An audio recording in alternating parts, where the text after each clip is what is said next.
حضور کی قربت کا ذریعہ بھی درود ہے۔ کون سا مومن ہوگا جس کو حضور کے دیدار کا شوق نہیں ہے؟ کثرت درود کی برکت یہ ہے کہ حضور کا دیدار نصیب ہوتا ہے۔ حضور کا دیدار نصیب ہو جائے تو بتاؤ اور کیا چاہیے؟ اللہ اکبر۔ فرمایا جو میرے اوپر ایک مرتبہ درود بھیجتا ہے اللہ اس پر 10 رحمتوں کا نزول فرماتا ہے۔ اور ایک حدیث میں آیا جو ایک مرتبہ میرے اوپر درود بھیجتا ہے اللہ اس کے 10 گناہ معاف کرتا ہے، 10 درجے بلند کرتا ہے اور 10 رحمتوں کا نزول فرماتا ہے۔ تو درود پڑھا حضور پہ کام اپنا بن رہا ہے۔ تو درود پڑھنے سے انسان کا باطن سنورتا ہے، اندر پاکیزگی نصیب ہوتی ہے، گناہ دھلتے ہیں، عیب دھلتے ہیں، پریشانیاں ختم ہوتی ہیں، مصیبتیں، آلام، مصائب، دکھ، ٹینشن، پریشانی جو کچھ بھی ہے یہ ختم ہوتا ہے۔ اور درود پرسکون بنا دیتا ہے انسان کو، راحت بخش ہے وظیفہ، سرور انگیز ہے یہ وظیفہ، نور بیز ہے یہ وظیفہ، ماحول میں شگفتگی پیدا کر دیتا ہے۔ اگر درود شریف پڑھو گے تو تمہاری بہت ساری پریشانیاں ختم ہو جائیں گی، تمہارے دکھوں کا مداوع ہوگا، تم ریلیکس ہو جاؤ گے درود پڑھنے۔ یہ درود شریف کی برکات ہیں۔ ایک مرتبہ درود پڑھنے سے 10 رحمتیں نازل ہوتی ہیں، اور جو بار بار حضور پہ درود پڑھتا ہے تو بتاؤ کہ کتنا بڑا ذخیرہ رحمتوں کا اس کے اطراف میں پھیل گیا۔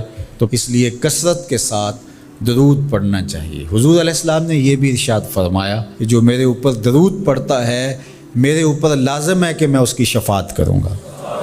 شفاعت رسول کے حصول کا ذریعہ درود بنتا ہے، چونکہ ہمارا آسرا ہی حضور کی شفاعت ہے۔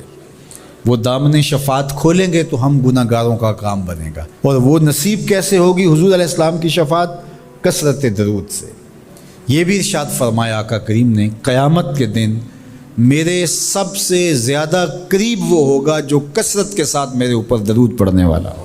اللہ کا فرشتوں کی مجلس میں حضور کی ثنا کرنا یہ درود ہے۔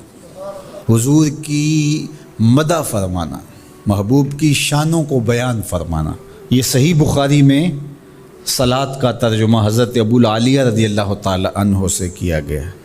تو پھر درود کا مفہوم بہت وسیع ہے۔ حضور کی مدح و توصیف، حضور کے حسن کا بیان، حضور کے خصائل کا عنوان، آقا کریم کے شمائل کا تذکرہ، حضور علیہ السلام کے فضائل کی باتیں، حضور کی عظمتوں کا عنوان، یہ سب کچھ درود کے زمرے میں آتا ہے۔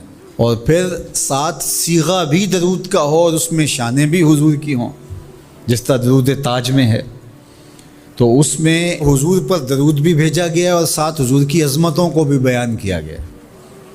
تو یہ ایک خوبصورت گلدستہ بن گیا۔ درود شریف کے جو مفاہیم بیان کیے گئے ہیں ان سب مفاہیم کو یہ اپنے جلو میں لیے ہوئے ہے یہ درود۔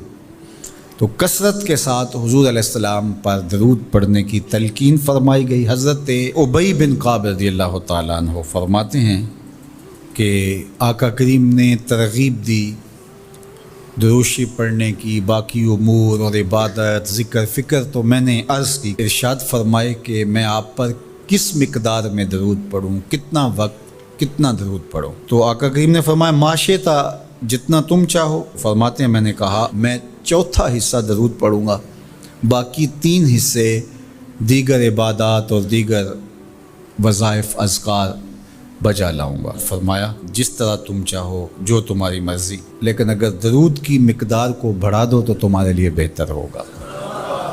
تو میں نے کہا النصف، میں آدھا وقت درود پڑھا کروں گا اور باقی چیزیں باقی آدھے وقت میں کروں گا۔ فرمایا جس طرح تم چاہو، لیکن اگر درود کی مقدار کو بڑھا دو تو تمہارے لیے بہتر ہوگا۔ میں نے کہا کہ حضور میں 2 حصے درود پڑھوں گا اور 1 حصہ باقی وظائف اوراد بجا لاؤں گا۔ فرمایا جیسے تمہارا دل چاہے، لیکن اگر تم درود کی مقدار کو بڑھا دو تو تمہارے لیے بہتر ہوگا۔ فرماتے ہیں میں نے کہا حضور میں پڑھوں گا ہی درود، سارا وقت میں آپ پہ درود ہی پڑھتا رہوں گا۔ فرمایا پھر تمہارے سارے دکھ، تکلیف، اذیتیں، پریشانیاں، اس کے لیے یہ درود کفایت کرے گا اور تمہارے گناہوں کی مغفرت فرما دی جائے گی۔ تمہاری پریشانیاں، تمہاری اذیتیں، تمہارے دکھ، دور موجود میں لفظ بولا جاتا ہے ٹینشن، تمہاری ساری ٹینشن، تمہارے سارے معاملات حیات کی بے ترتیبیاں، پریشانیاں، دکھ، اذیتیں، سب کچھ ختم ہو جائے گا۔ درود سب دردوں کا مداوع ہو جائے گا، سب دکھوں کا علاج ہو جائے گا، سب پریشانیوں کا حل ہوگا، سب مصیبتوں کا مداوع بن جائے گا، اور ساتھ ساتھ تمہارے گناہ بھی بخش دیے جائیں گے۔ تو درود جتنی کثرت کے ساتھ پڑھا جائے اللہ کی اتنی ہی رحمتیں نازل ہوتی ہیں۔ تو باقی وظیفے، باقی اوراد وہ بھی فضل و شرف والے ہیں، لیکن حضور نے فرمایا کہ پھر تمہارے لیے ایک درود ہی کافی ہو جائے گا۔